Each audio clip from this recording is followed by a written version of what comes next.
পশ্চিম পাড়া কষ্ট মসজিদে আজান দেখা যাক মসজিদ ছাড়া কোনো লোকই নেই। এমন একটু পর্যায়ে চলে গেছে এই গ্রামটা, নামাজি বলেন নামাজি লোক নাই চাই। তাহলে আমাদের নামাজ কালাম যদি না করে যদি আমরা অন্ধকার কবরে চলে যাই, আল্লাহ ইবাদত না করে যদি অন্ধকার কবরে চলে যায়, তবে অন্ধকার কবর হতে পারে জাহান্নামের ভিটা।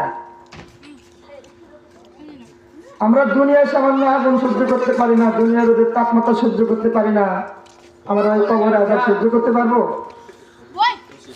আপনাদের সামনে একটা আমি ঘটনা বলি যে মৃত্যুর যন্ত্রণাটা কেমন, মৃত্যুর যন্ত্রণাটা কেমন একটা ঘটনা বলি, তারপরে আপনারা বুঝবেন।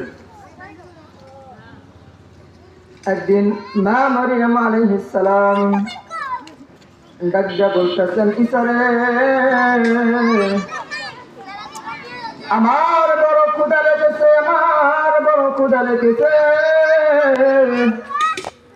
তুমি আমার জন্য খাবার নিয়ে এসো, তুমি আমার জন্য ফল নিয়ে এসো, আমার বড় ক্ষুধা লেগেছে। মা মারিয়াম আলাইহিস সালাম এই কথা বলার পর ঈসা আলাইহিস সালাম মাঠ থেকে ফলের ঝাঁকাটা নিয়ে বাজারে গিয়েছে, ফল আনার জন্য ফল আনতে গিয়েছে। তার কিছুক্ষণ পর, কয়েক মিনিট পর আরজাইল আলাইহিস সালাম এসে হাজির হয়ে গিয়েছে।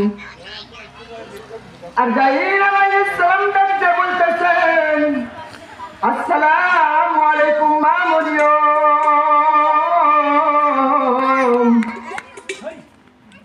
আপনি কেমন আছেন? মা মারিয়াম জবাবে বলতেছে, ওয়া আলাইকুম আসসালাম, আলহামদুলিল্লাহ আমি খুব ভালো আছি, তুমি কেন আমার কাছে এসেছো? আর আরজাইল আলাইহিস সালাম ডাকতে বলতেছেন, মা মারিয়াম, আল্লাহ তাআলার আদেশ হয়েছে,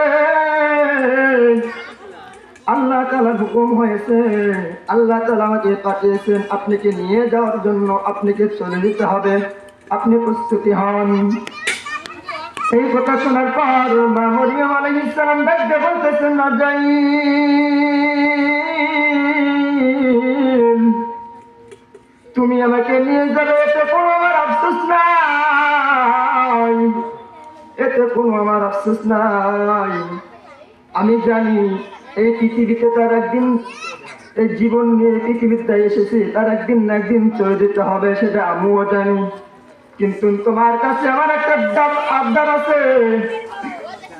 আমার সন্তান ঈসা আলাইহিস সালাম আমার জন্য খাবার নিতে গিয়েছে, আমার জন্য ফল আনতে গিয়েছে, আপনি আমাকে কয়েকটা মিনিট সময় দেন, আপনি আমাকে 5টা মিনিট সময় দেন, আমার সন্তান ঈসা আসুক, আমার জন্য খাবার নিয়ে এসেছে, আমার জন্য খাবার নিয়ে এসুক, তা করে না হলে আপনি আমার জীবনটা নিয়ে যাবেন। এই কথা শোনার সঙ্গে সঙ্গে আরজাইল আলাইহিস সালাম ডাকতে বলতেছেন, মা মারিয়াম, আপনি যদি সময় চাইতে হয় আমাকে বলে কোনো লাভ নাই, আমার কাছে বলে কোনো লাভ নাই, আপনি আপনি মাওলার কাছে সময় চান, আপনি আল্লাহ তাআলার কাছে সময় চান। আমি কি হুকুমের গোলাম, আমি কি একজন হুকুমের গোলাম, আমি আপনাকে কেমন করে সময় দিব? আপনি যে সময় চাইতে হয় আপনি মাওলার কাছে সময় চান। মা মারিয়াম কাঁদতে মৃত্যু করতেছেন, না যে এই পৃথিবীতে আমার সন্তানের আমি ছাড়া আর কেউ নাই, এই পৃথিবীতে আমার সন্তান ঈসাকের আমি ছাড়া আর কেউ নাই।